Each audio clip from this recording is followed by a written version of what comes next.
Before Chris Creighton's arrival at Eastern Michigan, the program was in a bad place.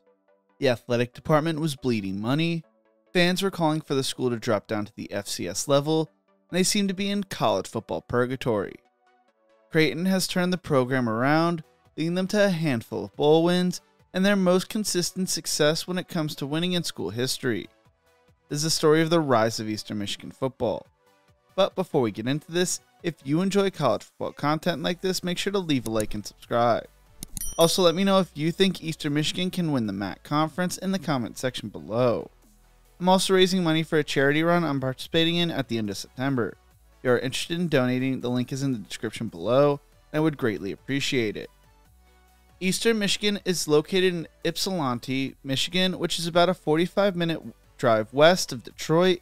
It's a town you pass through when you are on your way to Ann Arbor, Michigan. It's an interesting town with one alum writing back in 2010. It's a town no one settles in. They just give up there.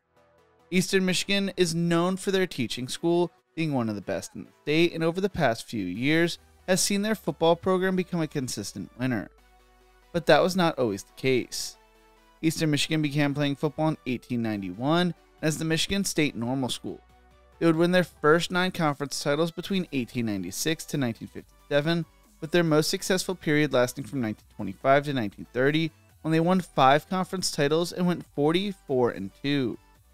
Those would be the golden years of the program. They would become a bottom dweller throughout the 60s and 70s before hitting rock bottom in the 1980s. In 1980, Eastern Michigan began a 27-game losing streak that would last through the 1982 season. During a winless season in 1981, the president of the student body delivered a petition to the school's president, John Porter, calling for head coach Mike Stock to be fired. The president ignored this request by the student body president and would instead give Stock another season.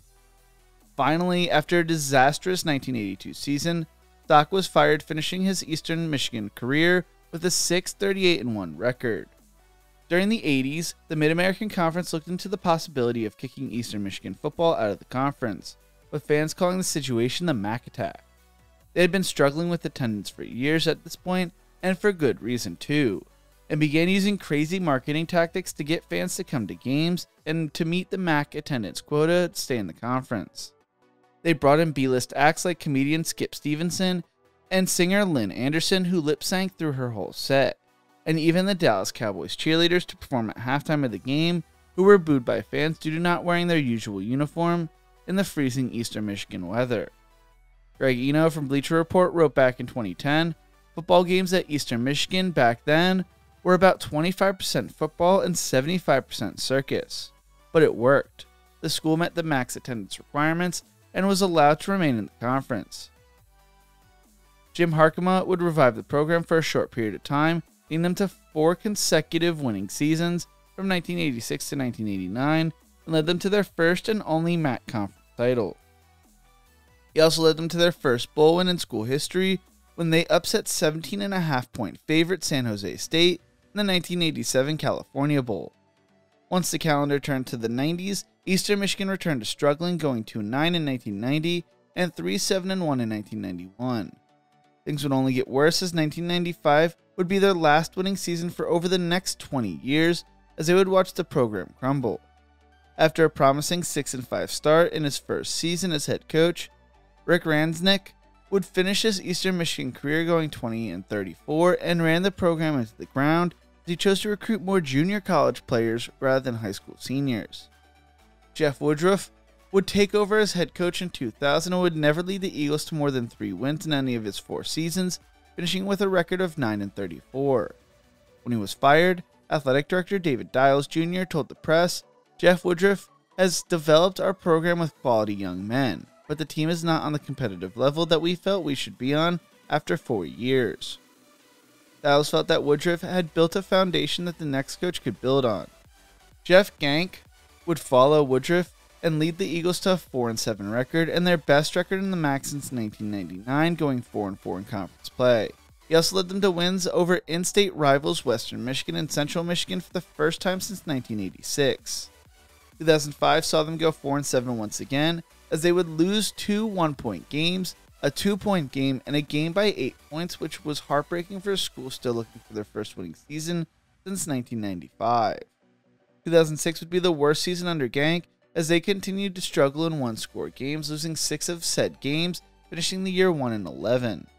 In 2007, they once again won the Michigan MAC Trophy, defeating Western and Central Michigan, and had their highest showing in conference play since 1997, finishing third in the West with a 4-8 record.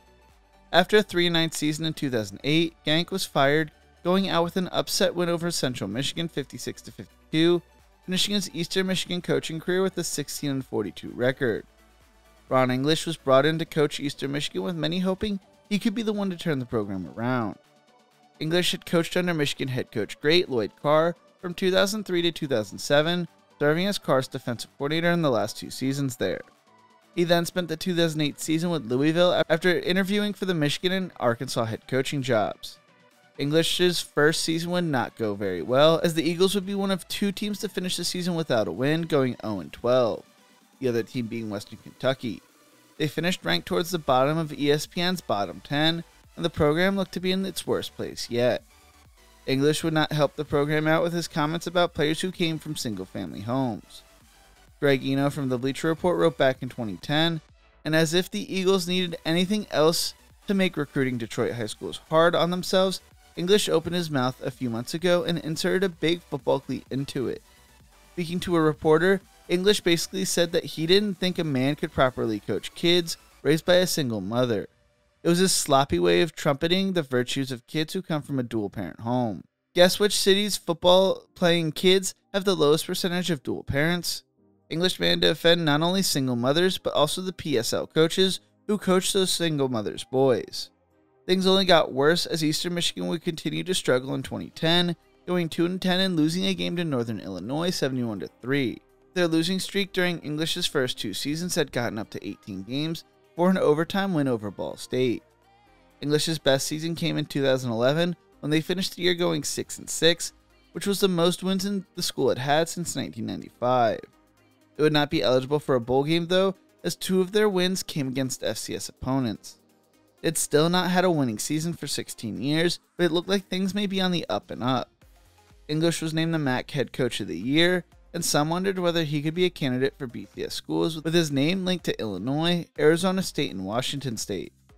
The program would quickly come back down to reality though, going 2-10 once again in 2012, even losing to Illinois State 31-14 at home during the second week of the season, an FCS opponent who was ranked number 14 in the FCS polls.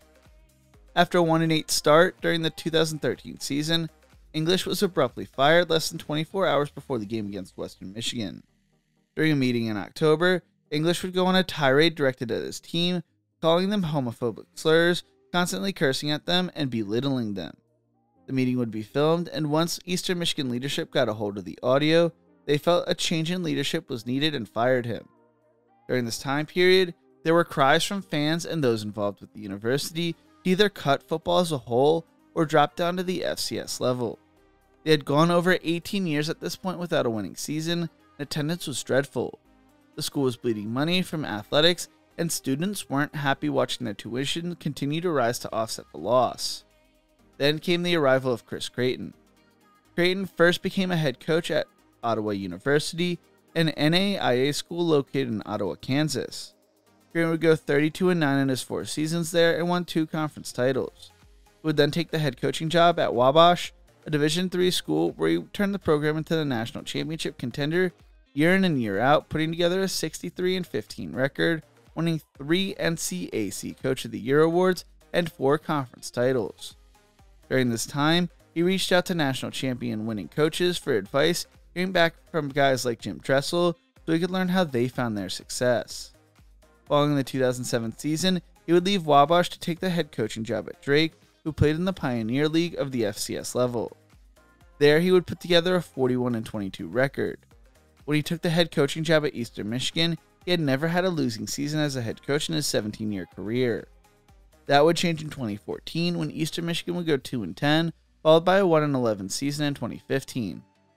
Again, students and faculty called for Eastern Michigan to drop down to the FCS level, with HBO's Real Sports with Brian Gumbel even doing a piece called Arms Race, which tore down the Eagles' athletic department due to their spending.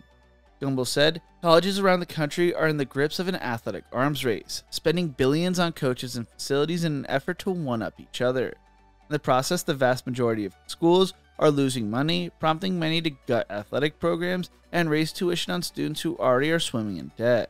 While an Eastern Michigan professor would go on to say that the university was throwing money down the drain.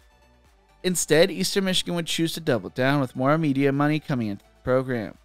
They raised themselves up from being one of the lowest funded programs in the conference and invested more. This led to them going 7-6 and losing in the Bahamas Bowl, their second bowl game in school history. The Eagles had an average attendance of 3,923 in 2012, which climbed to 17,677 in 2016.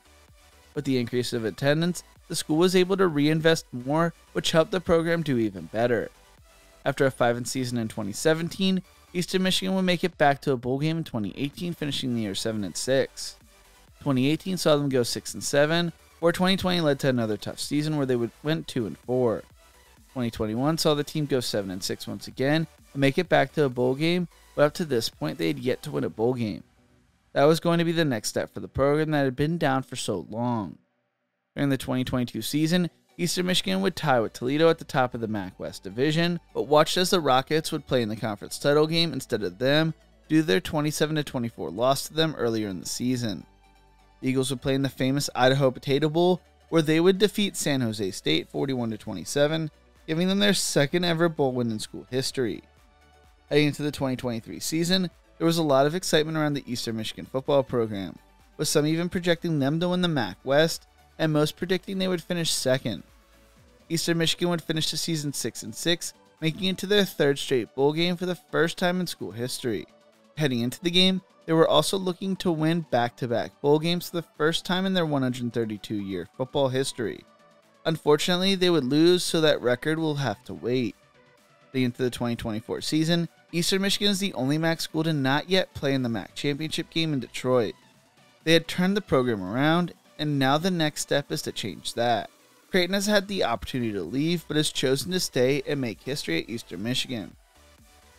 Last year, Scott Weatherby told the media, "You're trying to develop a history, right? You're trying to create something that, outside of a couple years in the late 80s, 35 years ago, you're trying to do something that none of these kids have seen at Eastern Michigan. It means more. It's different than if it were somewhere else. There's something to be said for that. Getting to Detroit is the next standard." He's talked about it a lot. He cares about this place so much. Heading into the 2024 season, Eastern Michigan is projected to finish in the middle of the MAC. Chris Creighton and co have turned this program around, and I hope they continue this historic success over the next few seasons. What do you think? Can Eastern Michigan win the MAC this season? Let me know in the comment section below. If you enjoyed this video, make sure to check out one of my other videos YouTube thinks you will love right here. Thank you so much for watching, and as always, remember to embrace the grind.